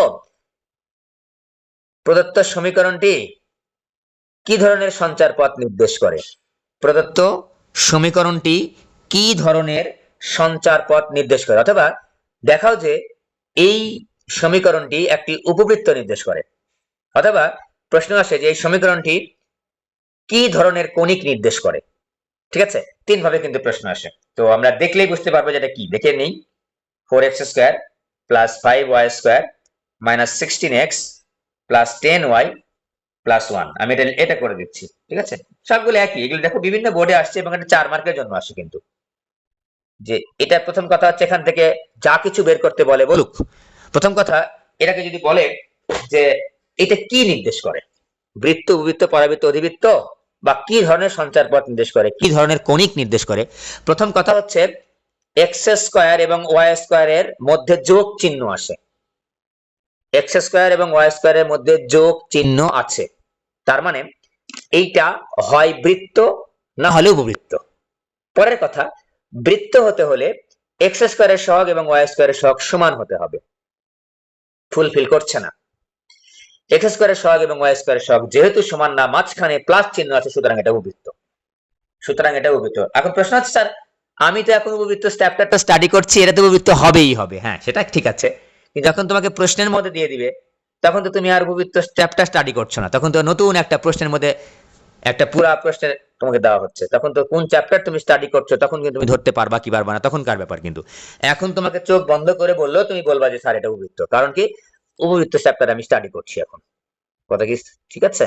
ওকে, তাহলে এখন এক্স স্কয়ার এবং ওয়াই স্কয়ারের মধ্যে যোগ চিহ্ন আছে, সহগ সমান না, সুতরাং এটা উপবৃত্ত নির্দেশ করে। এটাকে সিস্টেমে আনার কিভাবে আমরা সাজাবো, সাধারণ নিয়মটা একটু দেখি। সাধারণ নিয়ম হচ্ছে উপবৃত্তের সমীকরণ বা অধিবৃত্তের সমীকরণ সাধারণ নিয়ম হচ্ছে এক্স স্কয়ার ওয়াই স্কয়ার যাই থাকুক না কেন সবগুলা চলক বাম পাশে রাখবো, ডান পাশে রাখবো কনস্ট্যান্ট নাম্বার 1। নাম্বার 2, যে চলকগুলা যে এক্স স্কয়ার এবং ওয়াই স্কয়ার গুলো বাম পাশে রাখবো, একটু এক্স এর গুলো একসাথে রাখবো, ওয়াই এর গুলো একসাথে রাখবো। দেখো এই যে 4x স্কয়ার মাইনাস 16x একসাথে রাখলাম, এক্স এর গুলো একসাথে রাখবো, plus 5y square plus 10y একসাথে রাখলাম। তার মানে কি সবগুলা চলকযুক্ত পদ আমরা বাম পাশে রেখে নিয়েছি, ইজিক্যাল টু -1 দিব, ইজিক্যাল টু -1 দিব, ঝামেলা শেষ। পরের কথা হচ্ছে এক্স স্কয়ার বা ওয়াই স্কয়ারের সঙ্গে যে সহগ থাকবে সেই সহগকে মুক্ত করতে হবে। একটা খালি শিখে নাও, একটাই করাবো, আর অন্যগুলা করাবো না, অনেকগুলো আছে ধরনের অঙ্ক, একটাই খালি করাবো। এক্স স্কয়ারের সহগ মুক্ত করবো, ওয়াই স্কয়ারের সহগ মুক্ত করবো। বুদ্ধি কি, এক্স স্কয়ারের সঙ্গে যা আছে সেটাই কমন নিব, কমন নাও 4 এক্স স্কয়ার মাইনাস 4x। আবার বলছি এক্স স্কয়ারের সঙ্গে যা আছে সেটাই কমন নেব। এই 16x বা 15x বা 13x থাকলো কি থাকলো না এটা দেখার দরকার নেই, ওইটার সাথে কমন যাচ্ছে কি যাচ্ছে না দেখার দরকার নেই। আমি শুধুমাত্র দেখবো যে এক্স স্কয়ারের সঙ্গে একটা সহগ আছে 4 5 10 15, ওইটাই কমন নিব। প্লাস 5 এখানে দেখো y square plus 2y is equal to -1। এবার দেখো এই ভেতরের যে টার্মটা নিলাম, এই টার্মটাকে এখন আমি a plus b whole square বা a minus b whole square ফরম্যাটে সাজাবো। Okay, x square minus 2 into x into কত নিলে 4 হয়, 2 নিলে হয়, প্লাস 2 স্কয়ার অতিরিক্ত নিলাম। আমি a plus b whole square বা a minus b whole square ফরম্যাটে সাজাতে চাইছি, plus 5 y square plus 2 into y into কত লাগবে, 1 লাগবে। আমরা 9 10 6 7 এ যেভাবে পড়ে আসছি ওভাবে লিখছি, কিন্তু a square plus 2ab plus b square, a square plus 2 into a into b plus আবার b স্কয়ার লাগবে, হ্যাঁ b স্কয়ার লাগবে, ইজিক্যাল টু -1। বেশি যেটা লিখেছি বাম পাশে, ডান পাশে সেটা বেশি লিখে ফেলবো। দেখি এই যে 2 × 4 4 4 16, 16 বেশি লিখেছি। আর এখানে দেখো 5 আর 1 এর উপর স্কয়ার করলে কত হয়, 1 1 আর 5 গুণ করলে কত হয় 5, তাহলে 21 বেশি লিখছি, 21 যোগ করে দিলাম। এখানে 21 প্লাস আকারে বেশি লিখছি, ডান পাশেও আমি সেম প্লাস আকারে বেশি লিখবো, তাহলে ইকুয়াল হয়ে যাবে। ঠিক আছে, okay, 4 into x minus 2 whole square plus 5 into y plus 1 whole square is equal to 20। পরের কাজ কি, ওই আগের মতো এখন চলে আসবো, 20 কে রাখা যাবে না, 1 আনতে হবে। তাহলে এক্স মাইনাস 2 হোল স্কয়ার ভাগ 5 plus y plus 1 whole square ভাগ 4 এ 20 এর একবারে ভাগ করে দিয়েছি, তোমরা একবারে করবা না, একটা লাইন বাড়ায় করবা। বুঝতেই পারছো, অনেক সময় হয় কি দেখো তো, a স্কয়ার ইজিক্যাল টু, এখানে একটা ব্যাপার আছে, এক্স এর সাথে কিন্তু লেজুর আছে, এক্স মাইনাস 2 ওয়াই প্লাস 1, তাই না? লেজুর থাকলে একটু মনে রাখবো আমরা, তাহলে কিন্তু এটার কেন্দ্র কিন্তু মূল বিন্দুতে নয়। কোথায় কেন্দ্র, ওই যে লেজুর যেটা আছে না, সেটার খালি নেগেটিভ চিহ্ন দিলেই হয়ে যাবে, সেটাকে নেগেটিভ দ্বারা গুণ করলেই হয়ে যাবে। দেখো -2 কে লেজুর করলে গুণ করলে কত হয়, +2, +1 কে নেগেটিভ দ্বারা গুণ করলে কত হয়, -1। তাহলে আমাদের কেন্দ্র হবে হচ্ছে 2, -1, 2, -1। 9 বার জন্য বললাম, আমি বের করে দেখাচ্ছি, 2, -1 হচ্ছে কেন্দ্র হবে। তো আমরা এখানে লিখবো ইয়াকে বড় হাতের এক্স লিখো। এখন তো এক্স এর জায়গায় এক্স নাই, বড় অন্য কিছু আছে, বড়, এটাকে আমি বড় হাতের এক্স লিখলাম, এক্স স্কয়ার ভাগ এ স্কয়ার প্লাস ওয়াই স্কয়ার ভাগ বি স্কয়ার ইজিক্যাল টু 1 এর সাথে তুলনা করে কি, x is equal to x minus 2 y is equal to y plus 1 এবং এ স্কয়ার সমান সমান 5 বি স্কয়ার সমান সমান 4। এখান থেকে পাও a ইজিক্যাল টু √5 আর b ইজিক্যাল টু হচ্ছে 2। এখন প্রশ্ন হচ্ছে, অনেক সময় মনে হতে পারে, পারবা তোমরা, এমনি বলছি সাবধানতামূলক কথা, √5 বড় নাকি 2 বড়, রুট আছে তো মনে হচ্ছে যে না 2 মনে হয় বড়, √5 মনে হয় ছোট, বিষয়টা এরকম না, √5ই বড়। তো এটা দেখে মনে করে বুঝতে পারছো না, তখন তুমি কি করবা, তখন তুমি ওই a স্কয়ার বড় নাকি b স্কয়ার বড় দেখবা, a স্কয়ার বড় হলে a বড় হবে, b স্কয়ার বড় হলে b বড় হবে। এখানে দেখো a স্কয়ার বড় না b স্কয়ার বড়, a স্কয়ার বড় তাহলে a বড়, তার মানে আমি a is greater than b, a বড় b এর চাইতে। এবার খেয়াল করো, যে x ইজিক্যাল টু এত, y ইজিক্যাল টু। এইবার কিন্তু আগের মতো করে কিন্তু আমি সবকিছু বের করতে পারবো না। এখন যেখানে আমি x লিখেছিলাম সেখানে আমি বড় হাতের x লিখতে হবে, যেখানে আমি y লিখেছিলাম সেখানে এখন বড় হাতের y লিখতে হবে, কারণ x আর x নাই, x অন্য কিছু হয়ে গেছে। এখন আমি শীর্ষবিন্দু বের করব। শীর্ষবিন্দু, আচ্ছা কেন্দ্র বের করো আগে। কেন্দ্র, কেন্দ্র, কেন্দ্র দেখো আমাদের জেনারেল জানা আছে কেন্দ্র 0 0, তাহলে আমরা 0 0 জানি, কার মান 0, x এর মান 0, y এর মান 0। এখানে তো x এর জায়গায় x নাই, কি আছে, বড় হাতের x ইকুয়াল টু 0, বড় হাতের y ইকুয়াল টু 0।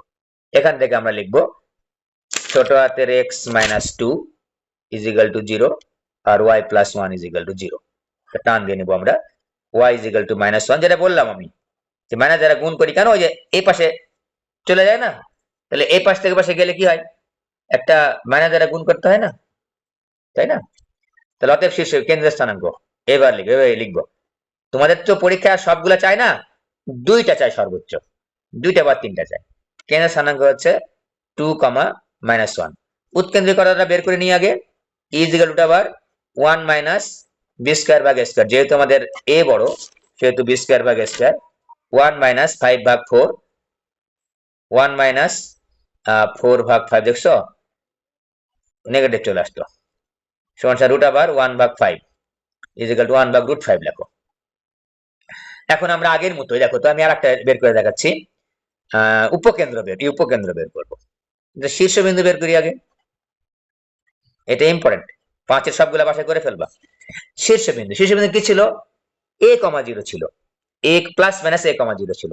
তাহলে আমরা লিখবো x is equal to plus minus a আর y ইজ ইকুয়াল টু 0 লিখবো। এখানে কিন্তু x এর জায়গায় যেহেতু x নেই, অন্য কিছু আছে, তাই অন্য কিছুটাই লিখতে হবে। ওখান থেকে আমাদের ছোট হাতের x টা বের করে নিতে হবে। তাহলে x minus 2 is equal to plus minus a, a মানে হচ্ছে রুট 5, ঠিক আছে? এখান থেকে আমি হচ্ছে x এর মানগুলা বের করে নিব।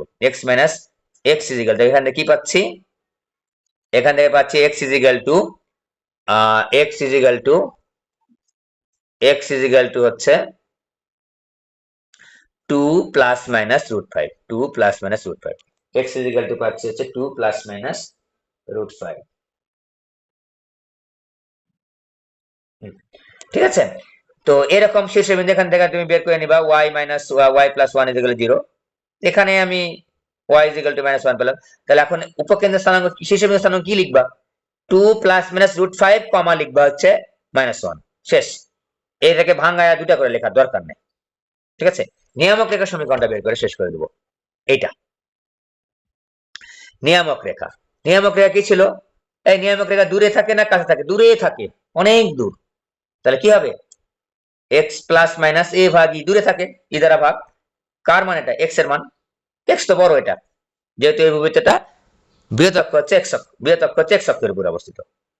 x এর জায়গায় কি লিখবা, x মাইনাস 2 লিখবো, is equal to plus minus এর জায়গায় কি লিখবো, রুট 5, এর জায়গায় কি লিখবো, 1 ভাগ রুট 5। তাহলে x minus 2 is equal to plus minus, এই কি হয় রে, এটা 5 হয় নাকি, রুট 5 গুণ রুট 5, হ্যাঁ গুণ হয়, প্লাস মাইনাস 5। এবারে তুমি রাখতে পারো, আবার তুমি মনে করো না স্যার আমি একবার পজিটিভ একবার নেগেটিভ নিয়ে দুটো সমীকরণ দেখাবো, কারণ তোমাদের পরীক্ষায় তো অনেকগুলো আসে না, দুইটা আসে হয়তো বা, এতগুলা তারা বের করতে পারে না, হয় নিয়ামক রেখা বের করতে বলে, না হলে উপকেন্দ্র, দুইটা। তাও 4 মার্কের অঙ্ক, দুইটা বের করতে একটু ডিটেলস বের করা তো আর কঠিন কোনো কাজ না। তো x ইজ ইকুয়াল টু কি লিখবা, 2 প্লাস মাইনাস 5। তাহলে একবার পজিটিভ নাও তো, x is equal to 2 plus 5, negative নাও তো, x is equal to 2 minus 5। তাহলে এইটা দেখো তো, x ইজ ইকুয়াল টু 7, এভাবে রাখবা না, রাখলে ভুল হবে না, দেখতে ভালো লাগে না। নিয়ামক রেখার সমীকরণ তুমি বের করছো, তো রেখার সমীকরণ স্ট্যান্ডার্ড রূপে রাখবো, গত ক্লাসে বলেছি, আগের ক্লাসে বলেছি। এখানে x is equal to minus 3, তাহলে x plus 3 is equal to 0, ঠিক আছে? একই জিনিসই, x ইজ ইকুয়াল টু 7 দেখতে মনে হয় যে x এর মান বের করেছি শুধুমাত্র, আর যখন আমি x minus 7 is equal to 0 লিখছি তখন এটা দেখতে ভালো লাগতেছে, যেটাকে সরল রেখার সমীকরণ, ঠিক আছে? ওকে, নিয়ামক রেখা, উপকেন্দ্রিক লম্ব রেখা, উপকেন্দ্রিক লম্ব রেখা কি হতো, x is equal to plus minus a e হতো, ঠিক আছে? তো 5 নাম্বারটা খুবই ইম্পর্টেন্ট গেল। আচ্ছা এবার দেখো, শর্ত সাপেক্ষে উপবৃত্তের সমীকরণ, এটা সবচেয়ে সহজ। শর্ত সাপেক্ষে উপবৃত্তের সমীকরণ কোন কোন নাম্বার? 6, 7, 8, 9, 10, এই 4-5টা নাম্বার। সবগুলো অঙ্ক করবা র্যান্ডমলি, 7, 8টা 10টা করে ফেলবা। আমি প্রত্যেকটা থেকে একটা দেখাচ্ছি। 6-এর 1 নাম্বার শর্ত সাপেক্ষে, মানে আমি বলতে চাচ্ছি, মানে আমি আমার ভাষায় বলি যে আমার অঙ্কের মধ্যে 2-3টা শর্ত দেওয়া আছে, 2টা শর্ত দেওয়া আছে, সেই শর্ত দিয়ে আমরা উপবৃত্তের সমীকরণটা বের করতে চাচ্ছি। ঠিক আছে? তো এখন প্রশ্ন হচ্ছে যে দেখো এখানে একটা কথা, এই উৎকেন্দ্রিকতা দেওয়া আছে, উপকেন্দ্রিক লম্বের দৈর্ঘ্য দেওয়া আছে। উৎকেন্দ্রিকতা দেওয়া আছে, উৎকেন্দ্রিকতা দেওয়া আছে হচ্ছে 2/3, আর উপকেন্দ্রিক লম্বের দৈর্ঘ্য দেওয়া আছে, উপকেন্দ্রিক লম্বের দৈর্ঘ্য দেওয়া আছে হচ্ছে 5। প্রশ্ন হচ্ছে এই দুটো ইনফরমেশন আমাকে দেওয়া আছে। ইনফরমেশন নাম্বার 1, শর্ত নাম্বার 1, শর্ত 1, শর্ত 2, এই দুটো শর্ত দিয়ে আমাকে কিন্তু উপবৃত্তের সমীকরণ নির্ণয় করতে। প্রশ্ন হচ্ছে স্যার এখন এই উপবৃত্ত আমি কিভাবে বুঝবো যে এটার বৃহৎ অক্ষ কোনটা, ক্ষুদ্র অক্ষ কোনটা? আমরা বাই ডিফল্ট ধরে নিব যে এক্স অক্ষটাই বড়, মানে বৃহৎ অক্ষটা এক্স অক্ষের উপর অবস্থিত, বৃহৎ অক্ষটা বাই ডিফল্ট। প্রশ্ন স্যার আমি যদি ধরে না নিই বৃহৎ অক্ষটা, কোনো সমস্যা নাই, তবু হবে, কোনো অসুবিধা নেই। তো আমরা যেহেতু বাই ডিফল্ট বৃহৎ অক্ষটা এক্স অক্ষের উপরে অবস্থিত ধরে নিই সাধারণত, যখন আমরা হিসাব নিকাশ করি। দেখো আমরা প্রথমে যেটা দাগিয়েছি, কোনটা ধরে দাগিয়েছিলাম? বৃহৎ অক্ষটা এক্স অক্ষের উপরে অবস্থিত দাগিয়েছিলাম, তাই আমরা দাগাবো। ঠিক আছে? বা এরকম থাকতে পারে, দেখো তো এটাকে আমি যদি প্রেজেন্ট করছি তোমার সাথে চিত্র আকারে, এগুলো তো চিত্র আকারে দাগা থাকবে বুঝলামই। এই যে এরকম করে চিত্র দেওয়া আছে, খেয়াল করে দেখো।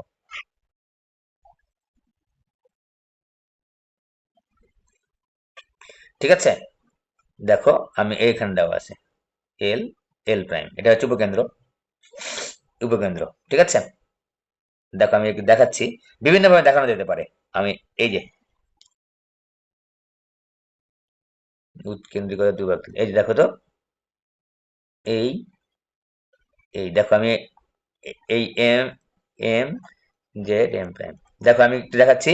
এই যে এটার নাম দেওয়া হচ্ছে পি, এটার নাম দেওয়া হচ্ছে এস, এই যেটুকুর নাম দেওয়া আছে 2, এটুকুর নাম দেওয়া 3, এবং বলা থাকলো যে এল, এল প্রাইমের নাম দেওয়া আছে হচ্ছে, এই যে এল, এল প্রাইমের নাম দেওয়া আছে 5। দেখো তো অঙ্কটা তোমার, এই অঙ্কটা এক হলো কিনা, এই অঙ্কটা আর এই অঙ্কটা এক হলো কিনা।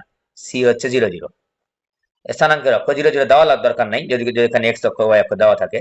দেখো তো এই অঙ্কটা আর এই অঙ্কটা সেম জিনিস। তোমাদের উপবৃত্ত, পরাবৃত্ত, অধিবৃত্ত চ্যাপ্টারে কিন্তু চিত্র দেওয়া আসবে। দেখো তো এল, এল প্রাইমের নাম হচ্ছে 5, এই যে 5, এসপি এর মান কত 2, পিএম এর মান কত 3, তাহলে ই ইজ ইকুয়াল টু কত? ইজ ইকুয়াল টু এসপি ভাগ পিএম না? হ্যাঁ, SP is equal two PM, SP is equal two PM, তাহলে ই ইজ ইকুয়াল টু এসপি এর মান কত 2, পিএম এর মান কত 3, এই যে তাই দেওয়া আছে। টোটাল প্রেজেন্টেশন কিন্তু এভাবে দেওয়া যেতে পারে। ঠিক আছে? এখন আমরা কিভাবে বের করব? আমাদের টার্গেট কি?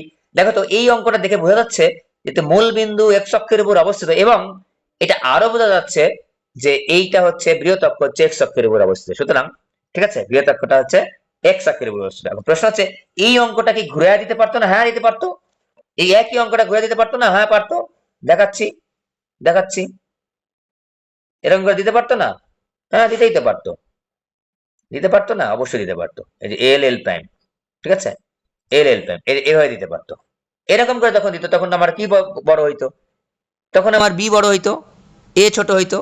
তখন আমি উপকেন্দ্রিক লম্বের সমীকরণ যখন আমি সূত্র যখন ব্যবহার করতাম তখন ওই বি বড়টা ব্যবহার করতাম। বুঝতে পারছো বিষয়টা? বিষয়টা কিন্তু একই, যেভাবে থাকবে সেভাবে বের করবো। এই জন্য চিত্র স্টাডি করে করে আমরা ইয়ে করবো। ঠিক আছে? এটা এস, এটা হচ্ছে নিয়ামক রেখা, এদিকে থাকবে নিয়ামক রেখা। এই যে এস, এই যে এইটা, এই যে এটা এম, যে এম প্রাইম, এই যেটার নাম দিলাম হচ্ছে এস, এটা এল, এল প্রাইম, এই যেটার নাম দিলাম পি, এটার নাম হচ্ছে 3, এটার নাম হচ্ছে 2, এই যে। আর এখানে এল, এল প্রাইম ইজ ইকুয়াল টু দেওয়া থাকলো হচ্ছে 5। এইটা যেভাবে স্টাডি করবা, এই চিত্র যেভাবে তুমি সূত্র ফেলাবা, এটাতে কিন্তু সেভাবে সূত্র ফেলা যাবে না। আবার যখন কথাই থাকবে তখন তুমি এটাও করতে পারো, তুমি এটাও করতে পারো। তখন তোমাকে উল্লেখ করে বলা না যে কোন অক্ষরের উপর বড় অক্ষর, কোন অক্ষরের উপর আমার বড় অক্ষরটা অবস্থিত, তখন তার বলে দেয় নাই। তাই আমি যখন শুধুমাত্র কথাই থাকবে এটাও ব্যবহার করতে পারো, এটাও ব্যবহার করতে পারো। কিন্তু যখন তোমার চিত্র আকার দেওয়া থাকবে তখন কিন্তু তুমি এটা খেললে এটারই ক্ষেত্রে ব্যবহার। এটাকে দেখো তো, এল এল প্রাইম ইজ ইকুয়াল টু 5, আমি কি লিখবো এখন? 2, এটা বি বড়, কিন্তু তাহলে বিটা বড়, তাহলে 2 স্কয়ার ভাগ বি ইজ ইকুয়াল টু 5 লিখবো। এবার এখানে খেয়াল করো, এখানে কে বড়? এ বড়, তাহলে আমি এখন কিন্তু এল এল প্রাইম ইজ ইকুয়াল টু কিন্তু 5 লিখলাম। এখন কিন্তু আমি 2, কে বড়? এ বড়, তাহলে 2 বি স্কয়ার ভাগ এ ইজ ইকুয়াল টু 5 লিখবো। এই তো পার্থক্য, বুঝতে পারছো? এইটাই, ঠিক আছে। যখন যেরকম ভাবে তোমাকে বলবে চিত্র আকার তখন সেভাবে বের করবো। আর আমরা যখন এই যে কথাই থাকবে তখন কিন্তু জাস্ট আমরা বাই ডিফল্ট আমরা এটা ধরে নেব, এই চিত্রটা ধরে নেবো মনে মনে, হ্যাঁ, বা দাগায় নিতে পারো তুমি, কোনো সমস্যা নেই। ওকে, এখন আমরা বের করছি 2 বি স্কয়ার ভাগ A is equal to 5 A. এখানে আমি কি পেলাম? এটা দিয়ে বের করছি 2 B square is equal to 5 A. আচ্ছা, এটা যদি ধরি আমরা, যেটা ধরো না কেন, এক্স স্কয়ার ভাগ এ স্কয়ার প্লাস ওয়াই স্কয়ার ভাগ B square is equal to 1, এটা আমাদের উপবৃত্তের সমীকরণ। এখানে আননোন কে? এ আর বি। এ আর বি বের করার জন্য দেখো আমি একটু কথা বলে নিই, সেটা হচ্ছে এ এবং বি দুটো আননোন কনস্ট্যান্ট। এই এ এবং বি বের করার জন্য আমাদের অঙ্কের মধ্যে কোনো না কোনো ভাবে দুইটা শর্ত দেওয়া থাকবে, একটা শর্ত দিয়ে হয় না, ঠিক আছে। যাই হোক, শর্ত দুটো দেওয়া, এখানে দুটো শর্ত দেওয়া আছে। এবার উৎকেন্দ্রিকতা থেকে বের করে নিব। উৎকেন্দ্রিকতা কত? আমরা কিন্তু এটা দিয়ে হিসাব করছি। উৎকেন্দ্রিকতা কত? ই স্কয়ার করে ফেলো একবারে, 1 মাইনাস বি স্কয়ার ভাগ এ স্কয়ার, ঠিক আছে। তো এখানে দেখো এই B square is equal to 5 A, B square is equal to 5 A, তো B square is equal to 5 A ভাগ 2 লেখো, তাহলে এখানে বসায় দিলে হয়ে যায়। স্কয়ারের মান কত? স্কয়ারের মান, এর মান দেওয়া আছে 4 এর 9, এর মান 2 এর 3, তার উপর স্কয়ার দিলাম 4 এর 9, এই রুটটা তুলে দিয়েছি তাই এখানে স্কয়ার দিয়েছি, is equal to 1 minus b স্কয়ারের জায়গায় বসা 5 এ ভাগ 2, 5 এ ভাগ 2, আর এখানে স্কয়ার আছে, একটা এ কেটে গেল, তো থাকলো হচ্ছে 5 ভাগ 2 এ, 5 ভাগ 2 এ ইজ ইকুয়াল টু 1 মাইনাস 4 ভাগ 9, বা 5 ভাগ 9, 5 ভাগ 2 এ ইজ ইকুয়াল টু 5 ভাগ 9, বা এ ইজ ইকুয়াল টু 9 ভাগ 2। এই হিসাব নিকাশ সহজ, এগুলো এগুলো আর আমি অত হিজিবিজি করে করলে সমস্যা নাই। এই হিসাব নিকাশ যদি না পারো তাহলে তার হবে না, এগুলো 3 4 এর পড়াশোনা, যোগ বিয়োগ গুণ ভাগ করা, ঠিক আছে। বিষয়টা বুঝাতে পারছি? যেটা শর্ত দেওয়া আছে আমি এ আর বি এর মান বের করবো যে শর্ত দিয়ে, ব্যাস, ঠিক আছে। আমি যখন এই উপবৃত্ত চিন্তা করলাম তখন কিন্তু আমি লিখলাম কি 2 বি স্কয়ার ভাগ এ ইজ ইকুয়াল টু 5। যখন আমি এইভাবে চিন্তা করবো বা এইভাবে চিন্তা দেওয়া থাকবে তখন কিন্তু আমি 2 স্কয়ার ভাগ বি ইজ ইকুয়াল টু 5 লিখবো। ওকে, সেম প্রসিডিউর। তাহলে 6 নাম্বার শেষ হলো। এগুলো নিয়ে আমি কিন্তু আর কথা বলবো না, এই ধরনের অঙ্ক নিয়ে, মানে কোন ভাবে দেওয়া আছে, কিভাবে তুমি ব্যবহার করবা, অনেক কথাবার্তা বলছি কিন্তু। এবার দেখো উৎকেন্দ্রিকতা দেওয়া আছে, 7 নাম্বার একটা করা দিচ্ছি।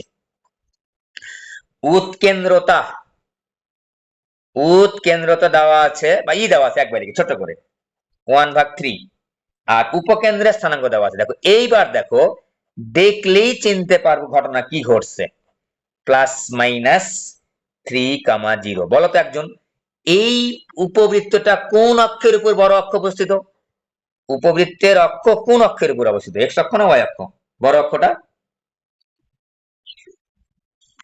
এই যে প্লাস মাইনাস 3,0 দেখে কিন্তু বুঝে ফেলতেছি এটা কার স্থানাঙ্ক। প্লাস মাইনাস 3, উপকেন্দ্র, উপকেন্দ্র তাহলে দেখো তো প্লাস মাইনাস এই ই, প্লাস মাইনাস এই, আমি যদি বলতাম যে 0 প্লাস মাইনাস 3, মনে করো উপকেন্দ্র 0 প্রথমে, তার মানে কি এটা ওয়াই অক্ষের উপর বড় অক্ষ অবস্থিত। যখন এই বলছি প্লাস মাইনাস 3,0 তখনই বুঝে ফেললাম যে এটার বড় অক্ষটা, বৃহৎ অক্ষটা হচ্ছে এক্স অক্ষের উপর অবস্থিত। ওকে, এই গেল, দাগান লাগবে না, আমি দাগা নিলাম, এটা এরকম হবে, এটা কেটে দিলাম। ওকে, তো আমার দেখো তো দেওয়া আছে 1 ভাগ 3, ভেরি সিম্পল। তাহলে স্কয়ার ইজ ইকুয়াল টু কত? 1 ভাগ 9। স্কয়ার মানে কি 1 মাইনাস বি স্কয়ার ভাগ এ স্কয়ার ইজ ইকুয়াল টু 1 ভাগ 9, বা বি স্কয়ার ভাগ এ স্কয়ার সমান কত? 8 ভাগ 9, বা এখান থেকে বি স্কয়ারের মান বা এ স্কয়ারের মান আমরা বের করে নিলাম। ওকে, এখানে কি দেওয়া আছে? Plus minus A is equal to হচ্ছে প্লাস মাইনাস 3। দেখো এটা বোঝা গেল কিনা? উপকেন্দ্র মানে কি প্লাস মাইনাস এই, 0, তাহলে প্লাস মাইনাস এই সমান কি প্লাস মাইনাস 3 লিখলাম।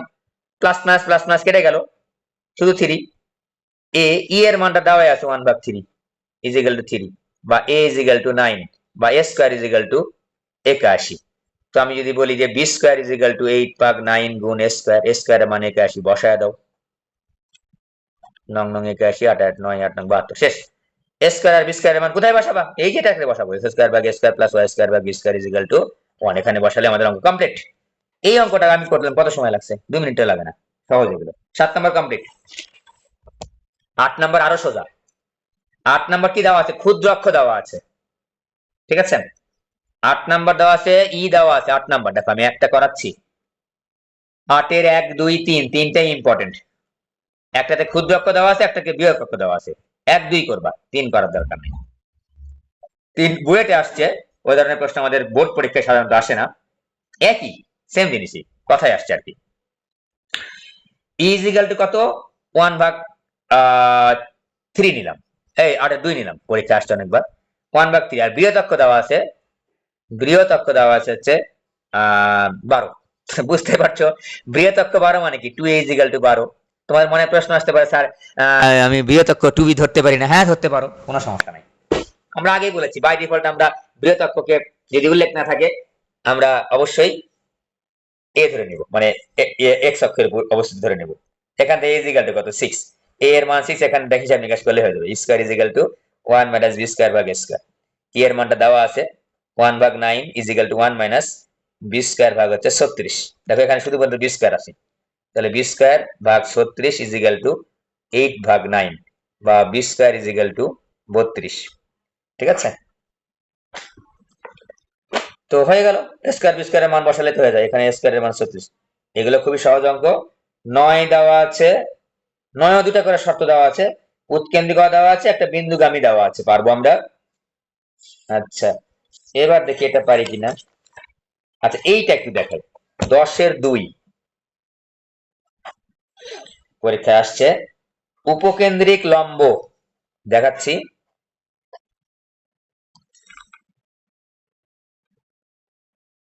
তাই আমাদের চ্যাপ্টার শেষ হয়ে যাচ্ছে। হ্যাঁ, উপকেন্দ্রিক লম্ব সবই অঙ্কই করাচ্ছি আমি। উপকেন্দ্রিক লম্ব, উপবৃত্তটি বৃহৎ অক্ষের অর্ধেক।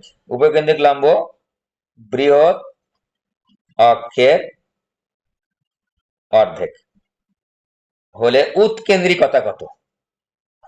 উৎকেন্দ্রিকতা কত? এগুলো 2 মার্কের জন্য আসে হয়তো, বা নৈর্ব্যক্তিকের জন্য আসে। উপকেন্দ্রিক লম্ব বৃহৎ অক্ষের অর্ধেক। উপকেন্দ্রিক লম্ব মানে কি? 2 বি স্কয়ার ভাগে, আমরা বাই ডিফল্ট ধরে নিলাম যে এক্স অক্ষটা হচ্ছে বড় অক্ষ। 2 বি স্কয়ার ভাগে উপকেন্দ্রিক লম্বের দৈর্ঘ্য বৃহৎ অক্ষের অর্ধেক। এই বৃহৎ অক্ষ কত রে? বৃহৎ অক্ষ 2a না? বৃহৎ অক্ষ 2a, তাহলে 2 এর অর্ধেক কি? a। তা 2 B square is equal to কত? a square. তাহলে দেখো হ্যাঁ 2 B square is equal to square হয়ে গেল। স্কয়ার ইজ ইকুয়াল টু তাহলে কত? Square is equal to 1 minus B square ভাগ a square. Square is equal to 1 minus b স্কয়ারের জায়গায় বি স্কয়ারই থাক, a স্কয়ারের জায়গায় 2 বি স্কয়ার বসাও। তাহলে square is equal to 1 minus half is equal to E is equal to root over 1 ভাগ 2 বা 1 ভাগ রুট 2। শেষ। একেবারে সহজ, কিন্তু শর্ত বসায় দিবে যোগ বিয়োগ গুণ ভাগ করা। যোগ বিয়োগ গুণ ভাগের চাইতে বেশি কিছু নাই এখানে আর। ঠিক আছে, কমপ্লিট। এবার আসো 11 নাম্বার। এবার আসো 11 নাম্বার। 11 নাম্বার আর করাচ্ছি না, জাস্ট দেখা দিচ্ছি। চিত্র আকারে আসতে পারে, চিত্র আকারে আসে এগুলো। দেখো এরকম একটা মনে করে চিত্র দেওয়া আছে। এই যে নিয়ামক রেখা, এটা শীর্ষবিন্দু, এখানে উপকেন্দ্র দেওয়া আছে -1। আচ্ছা উপকেন্দ্র এখানে, এখানে দেখো উপকেন্দ্র -1,1।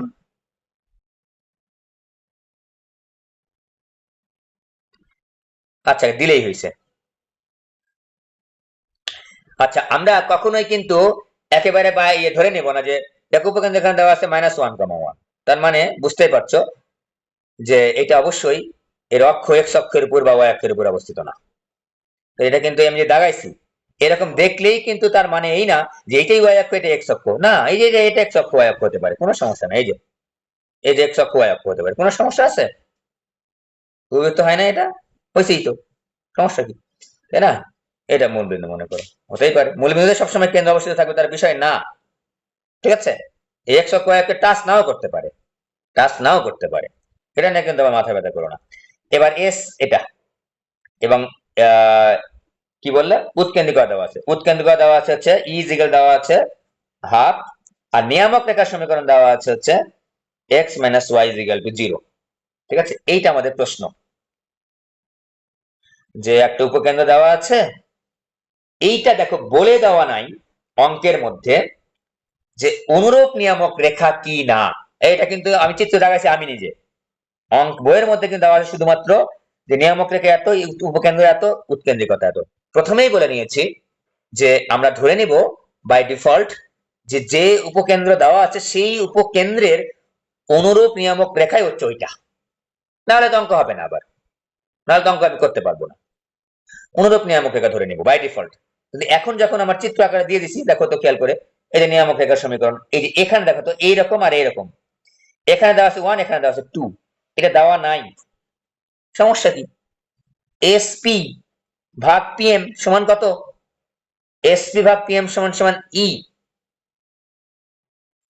তাহলে আমাদের এখন SP is equal to PM, sorry, SP is equal to EPM, SP is equal to EPM. তো এসপি মানে কি? এস পি, পি মানে কি? X minus one, X plus one whole square plus Y minus one whole square, জানি আমরা, এটা করছি কিন্তু পরাবৃত্ত করছি। এসপি দূরত্ব ইজিক্যাল টু পিএম, পিএম মানে হচ্ছে ই এর মান কত? 1/2 মডুলাস অফ ওই যে X minus Y divide by root over 1 square plus, শেষ। তারপরে কাজ হচ্ছে ওই পাশে বড় করব, বড় করে আমরা সমীকরণ ডেভেলপ করব। পরাবৃত্তে যেভাবে করে এসেছি এখানেও সেই ঠিক সেই একই ভাবেই করব, শুধুমাত্র ডিফারেন্স এখানে, এখানে ই এর মান 1 না, ই এর একটা মান দেওয়া থাকবে, ওই ই এর মানটা দেওয়া থাকবে বা এখানে চিত্রের মধ্যে দেওয়া থাকবে। ঠিক আছে, 11 1 2 3 4 5 প্রত্যেকটা একই সেম অঙ্ক করে ফেলবা। ঠিক আছে, সবগুলো করে ফেলবা। আর পরামিতিক স্থানাঙ্ক হচ্ছে, এটা সুবিধা একটু আছে, এ বড় হোক বি বড় হোক, পরামিতিক স্থানাঙ্ক হচ্ছে এ cos থিটা কমা হচ্ছে বি sin থিটা। ঠিক আছে, অর্থাৎ x is equal to A cos theta আর y is equal to B sin theta. ঠিক আছে, এ sin থিটা।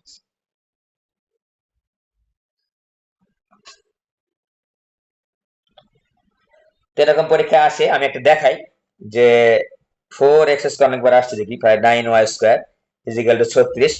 এই উপবৃত্তের পরামিতিক স্থানাঙ্ক নির্ণয় করো। পরামিতিক স্থানাঙ্ক নির্ণয় করার জন্য আমার কিন্তু এ আর বি লাগবে। থিটার মান তো দেওয়া নাই, এখান থেকে থিটা বের করা সম্ভব না, থিটার মান যদি দেওয়া নাই আমরা এখানে লিখবো যে এক্স স্কয়ার ভাগ 9 প্লাস ওয়াই স্কয়ার ভাগ 4 ইজিক্যাল টু 1, 36 ধরে ওই পাশে ভাগ করে দিলাম। অতএব a equal to 3, b equal to 2, a square সমান 9, বি স্কয়ার ইজিক্যাল টু 4। তাহলে আমাদের পরামিতিক স্থানাঙ্ক কত হবে? 3 cos থিটা কমা হচ্ছে 2 sin থিটা। শেষ, 2 মার্কের জন্য আসে a cos theta, b sin theta পরামিতিক স্থানাঙ্ক। ঠিক আছে, আর উপবৃত্তের স্পর্শক হওয়ার শর্ত, সি এর মান কত হলে স্পর্শক হবে? স্পর্শক হওয়ার জন্য কি করতে হবে দেখো তো, y is equal to mx plus c রেখাটা X square plus Y square ভাগ বি, এক্স স্কয়ার ভাগ এ স্কয়ার প্লাস ওয়াই স্কয়ার ভাগ বি স্কয়ার ইজিক্যাল টু 1 পরাবৃত্তে স্পর্শক হওয়ার জন্য y এর মানটা এখানে বসায় দেব আমরা। বসায় দেখে সমীকরণ পাবো না, সেই সমীকরণ নিশ্চয়কের মান 0 বসাবো, নিশ্চয়ক d ইজিক্যাল 0 বসাবো। যে শর্তটা আসবে সেই শর্তটাই হচ্ছে আমাদের স্পর্শক হওয়ার শর্ত। ও সকল ক্ষেত্রে, পরাবৃত্ত অধিবৃত্ত উপবৃত্ত সকল ক্ষেত্রে একই। তো এইটা একটু তো পরাবৃত্তের ক্ষেত্রে আমাদের মনে আছে এখনো এ ইজিক্যাল টু এমসি ছিল ওই, তাই না? এখন এটা একটু মনে থাকে না, তাই এটা মেইন প্রসিডিউরটা একটু জেনে রাখতে হবে। এটা এই যে এই প্রসিডিউর, ওয়াই এর মান এখানে বসায় দিব, দিয়ে যে সমীকরণটা পাবো সেই সমীকরণ নিশ্চয়কের মানটা হচ্ছে 0 বসালে হয়ে যাবে। ওকে, এখন এটা মনে রাখার জন্য মনে রাখতে হবে, এটা যদি তুমি মনে রাখতে চাও তাহলে সুবিধা হয়। এটা সুবিধা, এটা কত দেখি তো, স্পর্শ আর শর্ত হচ্ছে c equal to plus minus root আবার s square m square plus c square. মনে থাকলে থাকলো, না থাকলে বের করে নিব আমরা। C equal to plus minus s square m square plus c square, ভুল লিখলাম, বি স্কয়ার, এটা s square m square plus হচ্ছে b square, s square m square plus হচ্ছে বি স্কয়ার, এটা শর্ত। এখন কোন পরাবৃত্ত যদি স্পর্শক হওয়ার শর্ত বলে তাই এখানে বসায় দিলে আমাদের হয়ে যাবে। তো আমাদের যদি একটা সরলরেখা দেওয়া, মনে করো সরলরেখা দেওয়া আছে y - x + c, তার মানে কি এখানে m এর মান কত, m এর মান -1 -mx, আর ঠিক আছে এইটা, আর a এর মান কত, এর মান একটা পরাবৃত্ত দেওয়া থাকবে, উপবৃত্ত দেওয়া থাকবে x² / 20 + y² / 5 = 1। এখান থেকে আমি a² b² এর মান a² এর মান হচ্ছে 20, a² 20, b² = 5, এখানে বসা দিলে আমাদের হয়ে যাবে। ঠিক আছে, এখানে বসা দিলে আমাদের হয়ে যাবে। ওকে, এই পর্যন্ত থাকলো, আর আমি সবই করানো হলো, সবই করানো হয়েছে, টোটালটা করানো হয়েছে, চিত্র আকারে আসলেও পারবা। আচ্ছা, এটা বলে দিই, এখানে উপবৃত্তে যা যা সূত্র আমরা ব্যবহার করেছি, ঠিক আছে, অধিবৃত্ত সেম ভাবে সব সূত্র ব্যবহার করব, অধিবৃত্তে সেম সূত্রে আসবে, চিত্রটা একটু ভিন্ন হবে, একই সূত্র হবে, এটা একটু সুবিধা যে একই রকম সূত্র থাকবে। আর উৎকেন্দ্রিকতা সূত্রটা কিন্তু আলাদা হবে, কারণ ওখানে উৎকেন্দ্রিকতা 1 এর চাইতে বড়, শুধুমাত্র উৎকেন্দ্রিকতা বড় হবে, হ্যাঁ, বাদ বাকি সবই সেম সেমই থাকবে, উৎকেন্দ্রিকতার সূত্রটা খালি ভিন্ন হবে, আর সবগুলো সেম সেমই থাকবে। ঠিক আছে, আর একটা জিনিস ওখানে থাকবে, সেটা হচ্ছে অসীম তট রেখার ইকুয়েশন। এবং তোমাদের একটা জিনিস গত লাস্ট ক্লাসে, পরের ক্লাসে শিখাবো, যদি আসে না, আবার আসতেও পারে, ওটার নাম হচ্ছে রেক্ট্যাঙ্গুলার হাই প্যারাবোলাটা কি একটু দেখাই দেবো। রেক্ট্যাঙ্গুলার হাই প্যারাবোলা, হ্যাঁ, রেক্ট্যাঙ্গুলার প্যারাবোলা অনেক সময় পরীক্ষায় থাকে, ওটা একটু দেখাই দিব, বুঝাই দিব আর কি। ওকে, তাহলে আমাদের শেষ হয়ে যাবে সামনের দিনে, আশা রাখছি। আর যেহেতু এই সূত্র, এই চ্যাপ্টারের সূত্র এবং ওই চ্যাপ্টারের সূত্রগুলো একই, তোমরা বাসায় উপবৃত্ত, পরাবৃত্ত, অধিবৃত্ত একসাথে কমেন্ট করে ফেলো। ঠিক আছে, কালকেই ক্লাস নিবো যদিও, তারপরে তোমরা যতদূর পারো দেখো, একই সেম জিনিস। বাই।